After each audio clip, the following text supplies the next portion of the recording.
Welcome to The Explainer.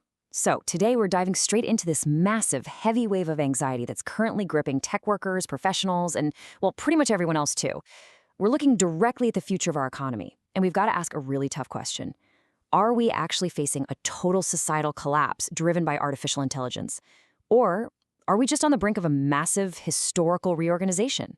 Let's jump into the data and find out. Okay, let's really get into this. For decades, the formula for a secure life was, super simple. You study, you gain some specialized skills, you get a job, and then you just build your life around that stability. But as we're all seeing in real time right now, that foundational promise, it's breaking down.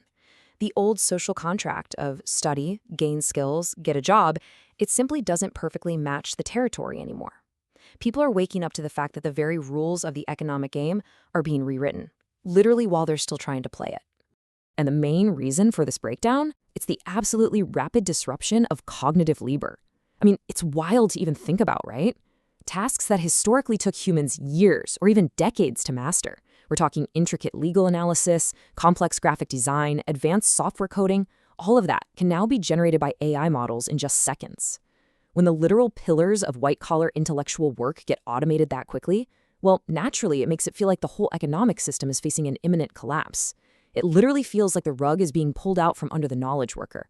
So the discussions we've been analyzing, they consistently split into two really distinct competing theories about where humanity goes from here. First up, we've got the thesis, massive reorganization. This is basically the idea that humanity will just adapt and shift. But then we have the antithesis, societal collapse. This heavily debated side argues that no, this time is different, and the displacement of human value is going to be catastrophic. Let's break both of these down, starting with that more optimistic baseline. Now, if we look back, history shows us that societies rarely collapse in that clean, totally dramatic way we always see in sci-fi movies. Instead, they reorganize. Think about it. The agricultural revolution completely disrupted hunter-gatherer societies. Electricity disrupted entire manual industries. And now, artificial intelligence is disrupting cognitive labor. The core argument here is that civilization absolutely isn't ending. Instead, the bottleneck of value is simply moving to a new place, just like it always has. And if we actually follow that optimistic reorganization theory, we arrive at some genuinely fascinating post-work concepts. We might see a builder renaissance where humans just invent and create simply because they want to, not because they have to survive. Or maybe an experience and leisure civilization, where AI handles all the production, leaving us humans to just chase adventures.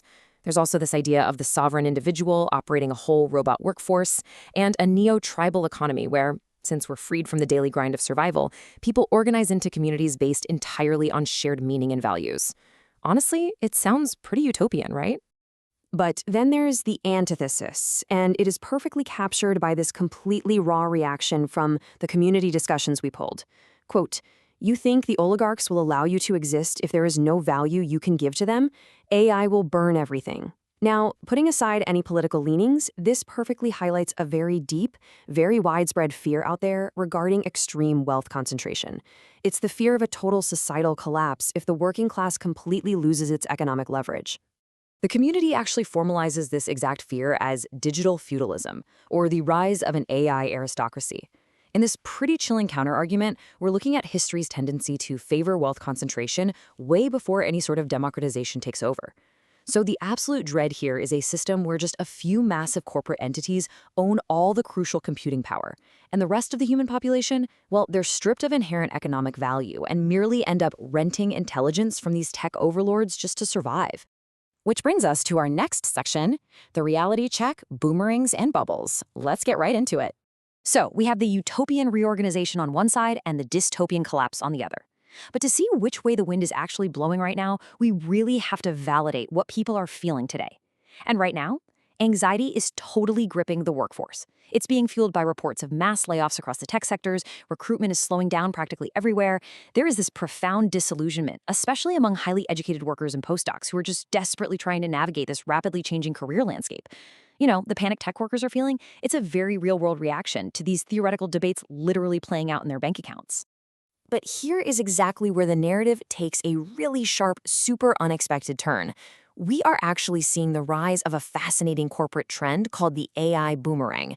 Get this, Companies are literally rehiring the former employees they just laid off. And why? Because the AI they tried to replace them with is completely falling short of expectations. This directly, I mean absolutely directly, challenges that whole narrative of imminent human obsolescence. Because it turns out, replacing a nuanced, experienced human worker with a language model just isn't as seamless as those flashy tech demos promised us. So, the really crucial point is this. According to the data, companies that choose to rely entirely on AI are actually 65% more likely to fail than those run by a 100% human workforce. Just let that sink in for a second. While the fear of digital feudalism is definitely sky high, the actual current reality shows that prematurely stripping human agency out of a business model is incredibly risky. And honestly, more often than not, it just leads straight to failure. And all of this is building into a much wider skepticism. We are starting to see major, undeniable cracks in the AI facade. For one, there's a really growing sentiment that AI development has actually stalled, that we've kind of hit a plateau. On top of that, there's immense frustration that universities are pouring billions into AI companies that are, ironically, actively dismantling the career paths of their very own graduates. And finally, this massive corporate shift to generative AI, it's creating entirely new, obscure architectures of public risk. A lot of folks in the community believe the AI industry might actually be sawing off the very branch it's sitting on. Which brings us to a really critical question, maybe the question.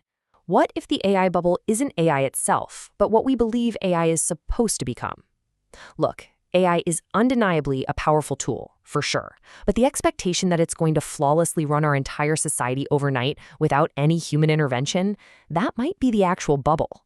The gap between those crazy utopian promises from tech executives and the gritty reality of stalled tech and rehired workers, well, it's widening every single day. So, how do we make sense of all of this? If we aren't facing total societal collapse, but rather a really messy reorganization that's kind of hindered by tech bubbles, what does value even look like tomorrow?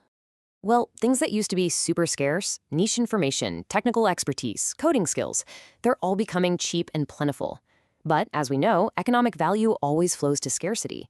In the post-AI world, what becomes truly scarce is human agency, the ability to spot opportunities, to coordinate real living people, to exercise sound judgment, and most importantly, to build genuine trust. Those are your new, absolutely crucial assets. And honestly, this shows exactly how humanity always adapts. Scarcity creates value. If raw cognitive intelligence becomes as completely abundant as electricity, the game simply changes. The new status symbols? They won't be who codes the fastest or who holds the most specialized legal knowledge anymore. No, the competitive focus is going to shift right back to our physical realities. We're talking physical strength, deep interpersonal relationships, and authentic community building. It's like when one game ends, humanity just invents another one.